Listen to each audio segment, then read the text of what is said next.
serveur qui va goûter mon œuf maillot. Wow. Oh là là là. La tanière aussi. Regarde bien. Je le déglingue aussi. La bonne cuisine d'antan quoi. Salut, bienvenue à tous sur une nouvelle émission. Aujourd'hui, je vais vous apprendre un truc simple, efficace, rapide à faire. Ça va vous changer les œufs mollets, ça va vous changer les omelettes, ça va vous changer les œufs brouillés, ça va vous changer les œufs au plat, ça va vous changer les œufs de caille, ça va vous changer les œufs bénédicts, ça va vous changer les œufs au coq, ça va vous changer les œufs à la coque. On va faire des œufs frits.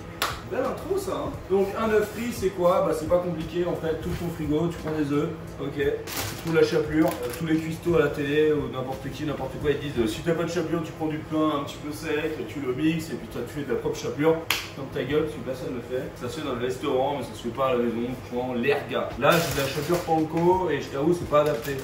Le mieux c'est de la chapelure classico. D'ailleurs, je dirais d'aller chercher la chapelure en face. Avec grand plaisir. Bonne vieille chapelure parce que ça, c'est pas adapté pour mes abonnés. Mes abonnés ils veulent des trucs logiques. Je te donne 2,50 €. Non, j'espère aller, je te donne 3 €. 3,50 €. Un paquet de chapelure finale ancienne. Bon, bah, me voilà seul dans ma cuisine. C'est bizarre, normalement, je suis toujours avec Antoine. Alors, t'as vu là, je fais bouillir de l'eau. Tu cuis des œufs mollets, des œufs durs.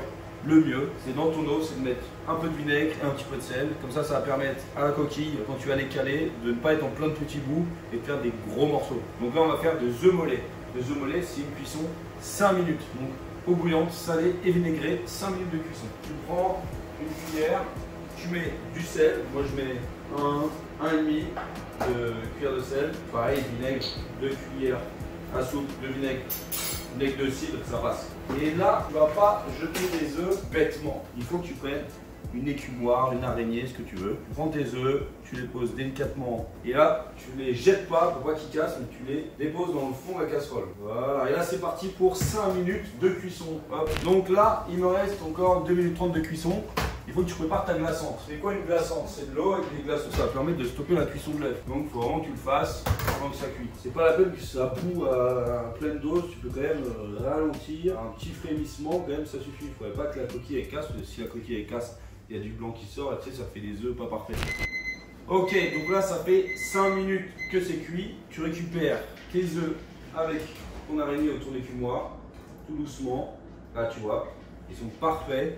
Et là, tu les mets dans l'eau et la glace, tout doucement. Et là, ça les refroidit, ça stoppe la cuisson. On peut jeter l'eau, de toute façon, tu ne feras rien dedans. Parce que je te rappelle quand même que les œufs, c'est pas très propre, les coquilles, ça sort, tu vois, je te fais pas de schéma. Quoi. Alors après, tu vois, pendant que tes œufs refroidissent, vu qu'on fait des œufs frits, forcément, il faut que tu les fasses frire. Je sais qu'à la maison, t'as pas de friteuse, si t'as une friteuse, tant mieux. Sinon, tu fais comme moi, tu prends une casserole et tu mets de l'huile.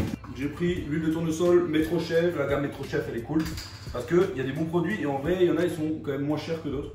Alors qu'ils sont aussi bonne qualité. Donc là, tu vois, je mets mon huile dans la casserole ou bien dans la friteuse. Et là, tu fais chauffer. Il faut que tu sois à 190 degrés.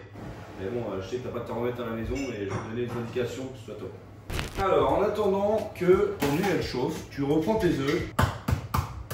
Tu vois, hop, tu casses.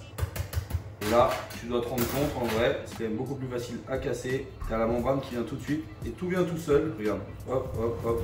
C'est quand même pas dur de faire des œufs mollets grâce au vinaigre et au sel. Où tu vois, là, ça vient vraiment tout seul. Alors que je te rappelle quand même qu'un œuf mollet, c'est assez chiant à écaler. Et il sort, il est nickel. Regarde. La petite membrane, hop, ça reste quand même fragile. C'est bien de le rincer un petit peu. Et là, vraiment, un œuf mollet parfait, tout moelleux, magnifico. Et t'enchaînes avec les autres. Incroyable, trop acide.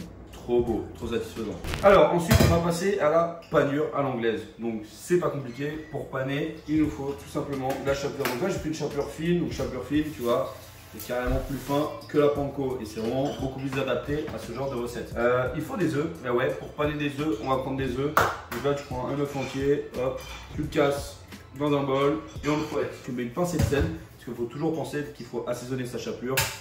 Tu mélanges, ta panure pardon, moi je mets 2 œufs pour 4 œufs à paner, c'est mieux. Hop, tu peux même aussi poivrer. Généralement quand tu panes à l'anglaise, tu sales et tu poivres tes œufs et ce qui va te permettre d'avoir une bonne panure qui a du goût. Après tu peux aussi t'amuser à mettre des épices, ce que tu veux. La carte blanche. Et ensuite c'est pas compliqué, farine, œufs, chapelure, j'ai rien inventé, vous connaissez. Tu passes tes œufs dans la farine, doucement. Pourquoi? Parce que c'est des œufs mollets, le jaune il est encore bien coulant, mais c'est ça qu'on est venu chercher aussi, pour que quand on casse l'œuf entier, ça nous fasse un jaune coulant dans l'assiette. Farine, œuf battu, moi je fais tout en même temps, parce que comme ça évite d'avoir les mains, tu sais, qui te fait des pâtés, c'est désagréable quand tu fais cette partie là et que tu as les mains pleines de chapelure sur les propres doigts. Là, hop, je mélange bien. Et ensuite, je prends mes œufs un par un et je les mets dans la chapelure. Et voilà, tu vois. Moi, je les panne qu'une fois, j'aime pas les doubles panures. Ça me saoule. Les gens, ils pannent tout 2 fois et après, on se retrouve avec des trucs qui sont désagréables. Il n'y a plus de finesse, ça fait des trucs tout secs tout autour. Alors, oui, il y a un aspect très croustillant, mais en bouche, tu perds toute la délicatesse. Et nous, dans la gastronomie, on aime la délicatesse et la finesse. Ton huile, là, normalement, elle est chaude. Si tu veux savoir si ton huile est chaude et prête à frire, tu prends un petit peu de chapelure, tu mets dedans. Et si tu vois que ça commence à frire et que ça devient tout de suite un petit peu brun, c'est bon. Si ça devient noir, c'est que c'est trop chaud. Là, tu vois, en quelques minutes, c'est bon. Tu prends une écumoire et tu vas mettre les œufs dedans. Il faut savoir que s'il y a un petit peu d'eau, c'est hyper dangereux parce que l'eau et l'huile, ça ne se mélange pas, ça explose et bon courage. Avant de les mettre en cuisson, tu prends une petite plaque, un papier absorbant. Bon, moi, il est bleu parce qu'on est en mode professionnel. Ça, à la maison, tu prends du sopalin, c'est la même. Petite plaque avec papier, hop, tu le mets à côté. Tu as ton huile qui est chaude, moi je baisse un petit peu le feu, je peux même un petit peu l'éteindre. Et là, tu prends tes œufs, tu les mets directement sur ton écumoire. Hop, et là, tu les plonges un par un. Et voilà, c'est magnifique. Tu vois, si ton huile elle commence à fumer, machin, c'est que c'est vraiment trop chaud. Enfin, je rallume le feu et je me mets au minimum. Comme ça, je n'ai pas de perdre des chaleurs. Le fait de plonger quelque chose dedans, bah, ça me fait perdre sa chaleur. Voilà, on commence déjà à avoir un œuf qui frit déjà très bien. Et c'est un de frire trop longtemps. On veut juste une coque bien crispy. Il ne faudrait pas que l'œuf il explose non plus, tu vois. Donc on attend la belle coloration bien dorée. Et là, ça se passe bien. Et là, tout de suite, un œuf qui paraît simple tout à l'heure prend tout de suite une dimension gastronomique. Voilà, je le sors et je le mets directement sur mon papier absorbant.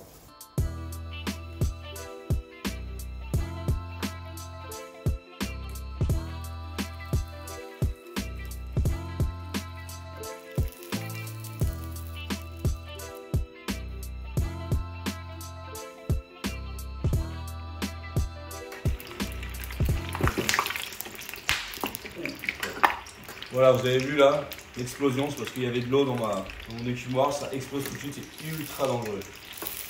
Et voilà, ça c'est fait, je débarrasse.